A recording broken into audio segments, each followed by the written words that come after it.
Upon first viewing Red Mist Retake, you may not think much of it.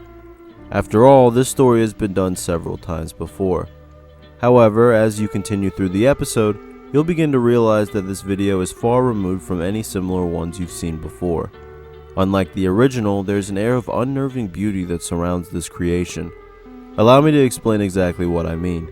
And before we get into this, follow my social media link below as I'm trying to hit 1,000 on Insta and 2,000 on Twitter by the end of the year. If you don't want to be spoiled, the video will of course be linked below as well.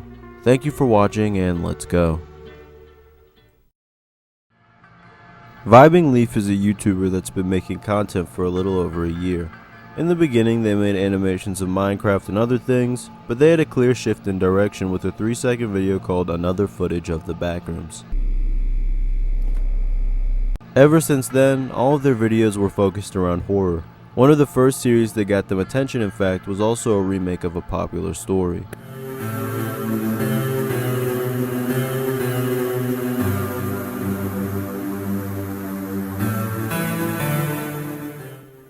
This new take on Sonic Exe would go on to rack up 21,000 views as of November 1st, 2022. After this, they would make a series of Sonic Exe videos along with other music, Creepypasta, and even Friday Night Funkin' content. Then one day, they released a video called Red Mist Retake Trailer.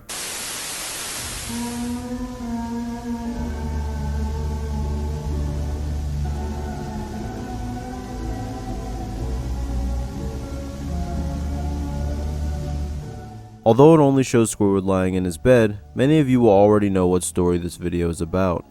For those of you that don't, however, I'll give you a brief overview. As with many things, the origins of this story trace back to 4chan, specifically the X board.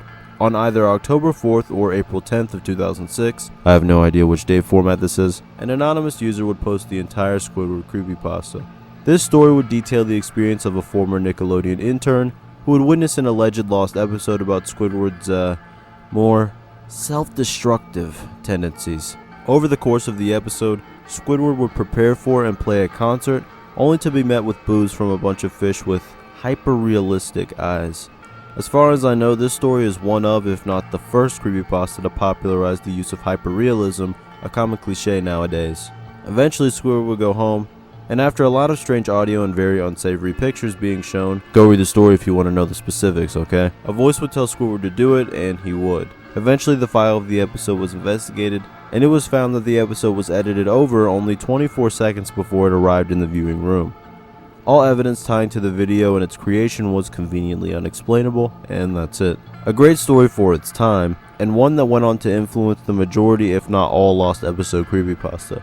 Although that's the case, not many videos attempting to recreate the story exist, especially not videos during the modern analog horror era.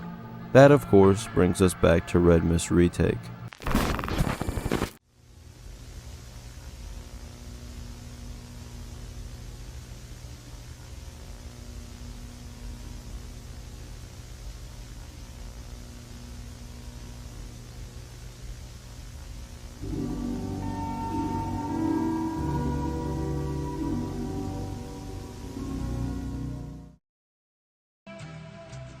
This video is actually split into 6 chapters. The intro, beginning, humiliation, the red mist has come, a certain conversation, and end. I'll be inserting text when I change chapters so you know what exactly that section will cover. The beginning shows Squidward playing his clarinet like in the story, however, unlike the story, he hears a knock at the door. He encounters the bagpipe fish from Pretty Patties, who tries to ask him if he's interested in something before he gets rejected. As he's walking away, he gets another knock at the door, and this happens.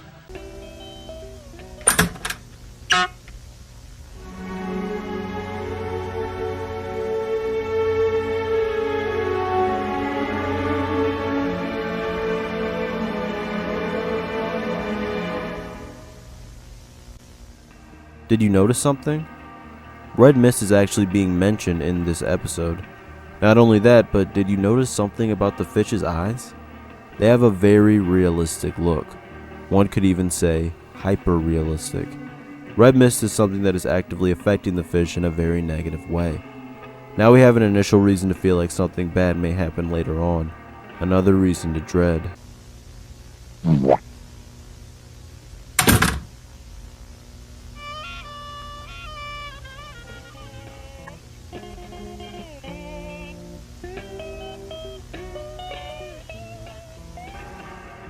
Squidward then yells at SpongeBob and Patrick for annoying him as usual, but something seems a little different.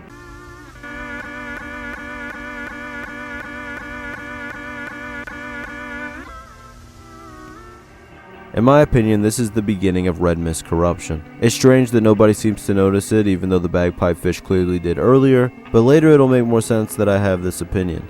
Eventually it transitions to the concert hall and we see Squidward looking very nervous as he peeks through the curtain. Ladies and gentlefish, Bikini Bottom Community Center proudly presents Squidward Tentacles. Squidward greets the crowd to no response and begins playing. I really like the custom art used for this sequence as well. It goes beyond the limitations of whatever SpongeBob art actually exists, as it's made for this specific scene.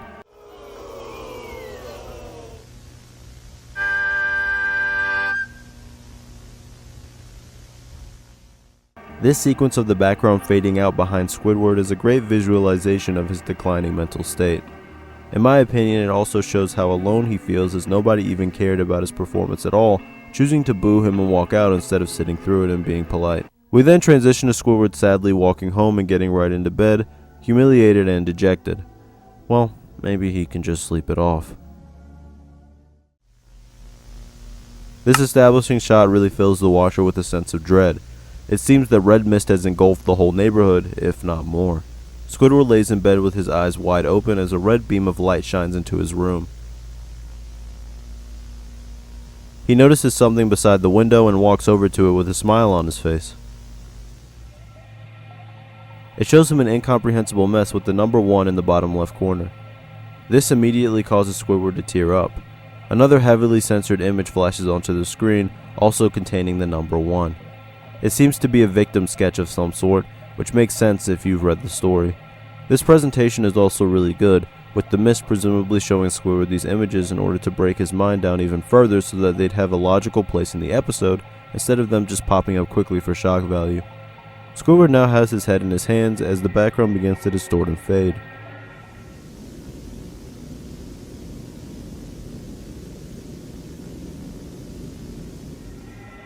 Squidward is thoroughly broken.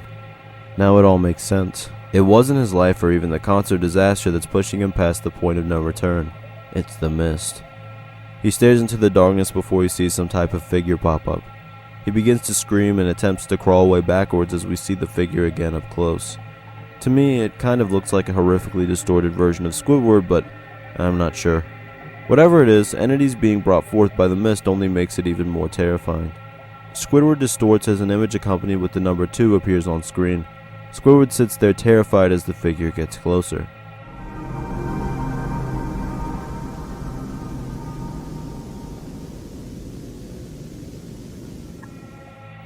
Suddenly it disappears, just like the fish afflicted with the red mist from earlier. Squidward notices something by the dresser and makes a decision.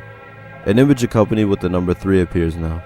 As it sits on screen, we hear a bang, and then we see the aftermath.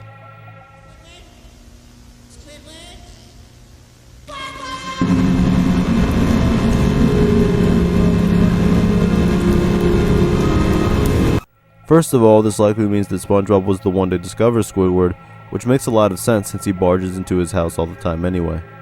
But I'm sure another thing some of you may have noticed is that the sequence was very similar to one from the Needle Mouse VHS series, one that I covered in the past. We see SpongeBob and Patrick on a cliff. Hey buddy. Hi there, Patrick. Listen, sometimes a fish just doesn't want to live, and it can be for any reason. I'm sorry I had to be Squidward. Just know I'm here for you, bud.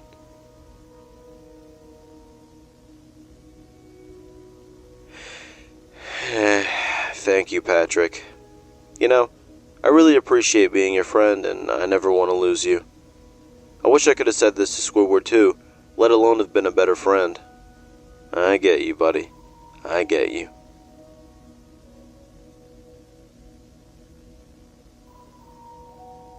Patrick?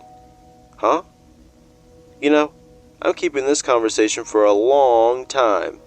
Who knows for how long? Thank you for telling me what you said earlier. I really needed it. What thing? Heh. This sequence shows that the characters are really dealing with grief and loss, not just resetting or having a cut-off ending like what you'd usually see. That's powerful to me, because this would be a very atypical episode, so it deserves a very atypical ending. The distortion, however, means that the red mist is still around somewhere, more than likely anyway. In the end, we could see the uncensored images of all three pictures, showing three figures that seem deeply corrupted. Could this be the doing of the mist? I'm not sure. What I do know, though, is that this is a perfect representation of how the Red Mist episode should have gone. The pacing and imagery all make sense, and even Squidward's final moments actually have logic behind them, making the moment all the more powerful.